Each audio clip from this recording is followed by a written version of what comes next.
Thanks for agreeing to come and have a chat to us on our stand. What I wanted to ask you is, why are high quality public spaces so important in our cities? I think today new public spaces are really important because we're looking at building our cities more densely. Somewhere like London, we're seeing increase in population. There are going to be more people per square kilometre. We have to make sure that not only do they have the offices and housing that they need to live in, but also the public spaces, the streets between them are also of the highest quality.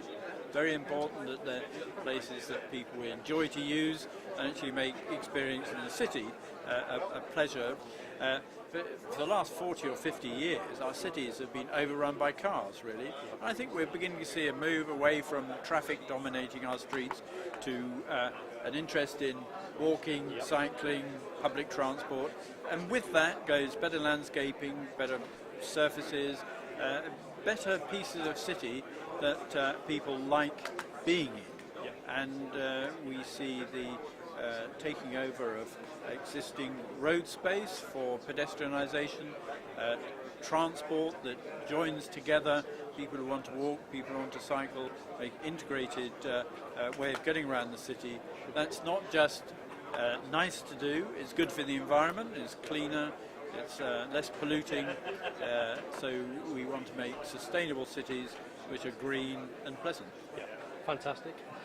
And it's interesting that the onus and the responsibility for doing that, I wanted to ask also, it's not necessarily just the public sector, just the boroughs, but obviously more and more with Section 106 money and developers, that the private and public partnership plays a big part in that, especially in a place such as London. So is that becoming more important, that private developers play their part in developing these high quality spaces? And are there some examples in London you think of where this has been done particularly well? We're seeing an increasing amount of public space which is actually privately owned. A couple of reasons. One is that the private sector is delivering a lot of new development which is funding amenities, and public space is one of those key amenities. It's also funding affordable housing, it's also funding other community benefits, but new spaces are very important.